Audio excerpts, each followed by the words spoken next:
Have you ever noticed how two people can live almost the same life on the outside, yet end up in completely different places? Same city, same background, same education, same opportunities. One person moves forward, grows, improves, and builds a better life over time. The other stays stuck, frustrated, repeating the same cycles year after year. Most people explain this difference with comfortable excuses. They say it's luck, they say it's talent, they say it's privilege, timing, or connections. But the book You Become What You Think by Shubham Kumar Singh takes a much quieter, much more uncomfortable position. It says the difference is not outside. It says the difference is not the world. The difference is what happens inside the mind every single day. This book doesn't attack the reader, it doesn't shame you, it doesn't use extreme language. But if you actually listen to what it's saying, it delivers a slow, undeniable realization. Most people are living lives that were shaped long ago by thoughts they never questioned. The core idea is simple, almost too simple to take seriously at first. You become what you think. Not in a magical sense, not in a wish and the universe will deliver sense, but in a very practical cause and effect way. The book explains that every outcome in your life follows a chain. A thought appears, that thought creates a feeling. That feeling influences your actions. Those actions repeat into habits, and those habits eventually turn into results. Nothing skips this process. Most people look only at the result and feel confused. They say, why am I here? Why does my life look like this? Why am I not where I want to be? The book gently pulls your attention backward and says, look earlier. Look at the thinking that came before everything else. It gives very ordinary examples because that's where real life happens. Think about a student who believes they're bad at studies, not because they failed once or twice, but because that belief has settled into their identity. Every time they sit down to study, that thought quietly whispers, "What's the point?" That thought doesn't scream. It doesn't announce itself as sabotage. It simply drains effort. The student studies with less focus. They give up more easily. They avoid subjects that feel difficult. Over time, their performance reflects exactly what they believed all along. Then they say, see, I was right. But the book reveals something subtle and powerful here. They weren't right. They were consistent with the thoughts they kept feeding. Now, contrast that with someone who thinks differently, not unrealistically positive, not arrogant, just open. I may not be good at this yet, but I can improve. That thought creates a different emotional state, less fear, more patience, more willingness to struggle. They don't magically succeed overnight, they just keep going a little longer than the person who gave up early, and eventually the results separate them. The book keeps returning to this idea from different angles because it wants the reader to truly absorb it. Your thoughts don't just describe your life, they quietly design it. One of the strongest warnings in the book is about negative thinking. Not dramatic negativity, not obvious despair, but the kind that feels reasonable. The kind that says, I'm just being realistic. The author explains that negative thinking is dangerous precisely because it feels logical. It disguises itself as intelligence. For example, think about an employee who believes that no matter how hard they work, they won't be appreciated.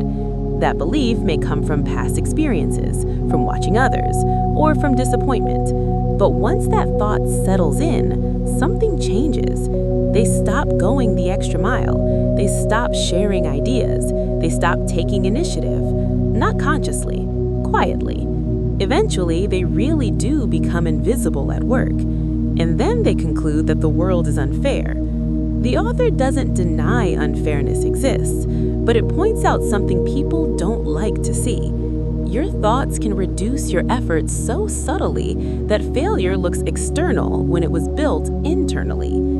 Negative thinking doesn't just hurt your mood, it lowers your standards for action. That's why the author treats the mind as something that must be observed, not trusted blindly. He explains that most people don't think their thoughts, they believe them. A thought appears, and immediately it becomes truth. I'm not good enough. This will never work. I always fail. The book encourages the reader to slow down and simply notice these thoughts, not fight them, not suppress them, just notice. Because the moment you notice a thought, it loses some of its power. It becomes something you have, not something you are. This awareness is described as the first real form of freedom. Without it, you live on autopilot. Your past experiences run your present decisions. With it, you get a choice. The book repeatedly emphasizes responsibility, but not in a harsh way. It doesn't say everything is your fault. It says your inner world is your responsibility. Two people can experience the same failure and walk away with completely different futures. One person interprets failure as proof that they should stop. The other interprets it as feedback. The event is identical. The meaning is different. And meaning shapes behavior. This is where the book gently dismantles victimhood, not by denying pain or difficulty, but by asking a simple question. What are you doing with what happened to you? You may not control what life throws at you, but you always control the story you tell yourself about it. And that story determines whether you shrink or grow. The author is also careful to clarify that this is not about random positive thinking. Repeating nice words once or twice does nothing. The mind, as the book explains, is like a field. If you don't consciously plant seeds, weeds grow automatically. Fear grows easily. Doubt grows easily. Self-criticism grows easily. That's why the book talks about daily mental practices. Affirmations are not magic spells, they are repetition tools. Writing goals is not about fantasy, it's about focus. Gratitude is not about pretending everything is perfect, it's about training attention. What you focus on repeatedly becomes familiar. What becomes familiar starts to feel true. One of the deepest ideas in the book is about limiting beliefs. The author describes them as invisible walls, beliefs you don't remember choosing, but that quietly guide your decisions. I'm not the kind of person who succeeds. I'm not good with people. I'm too old to start. These beliefs don't shout, they don't argue, they simply close doors before you ever reach them. The tragedy, as the book points out, is that most people never test these beliefs. They treat them as facts. And so they live lives that are smaller than their potential, not because of lack of ability, but because of unchallenged assumptions. The book also connects thinking to relationships. If your inner dialogue is full of insecurity, it shows up in how you relate to others. You become defensive, you become jealous, you become afraid of abandonment. If your thinking is grounded in self-respect, your behavior changes.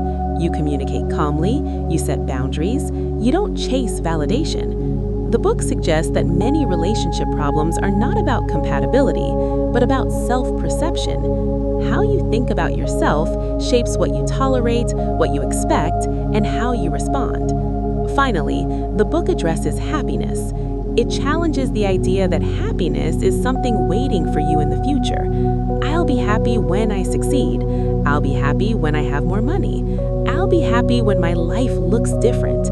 The author explains that this way of thinking creates endless postponement, because once you reach one goal, the mind immediately creates another condition. Happiness, the book argues, is not a reward. It's a mental state built through awareness, gratitude, and inner discipline. External success without inner alignment often leads to emptiness, and inner stability, even without perfection, creates peace. When you step back and look at the entire message of you become what you think, the awakening is clear. Most people believe life controls their mind. The book flips that belief upside down. Your mind controls how you experience life. Your mind controls how long you persist. Your mind controls whether you grow or retreat. Change your thinking, and your behavior changes. Change your behavior and your habits change. Change your habits and your life follows. Slowly, quietly, inevitably. If this breakdown helped you see the book more clearly, if it made you reflect on your own thought patterns, then take a moment and subscribe to the channel. This channel isn't about quick motivation that disappears by tomorrow morning. It's about understanding the inner mechanics that shape your life every single day. If you found value here, hit the like button. And in the comments, ask yourself honestly and share if you want. What is one thought you've been carrying that might be holding you back? Thanks for watching. And remember, you don't become what you want. You don't become what you wish. You become what you think.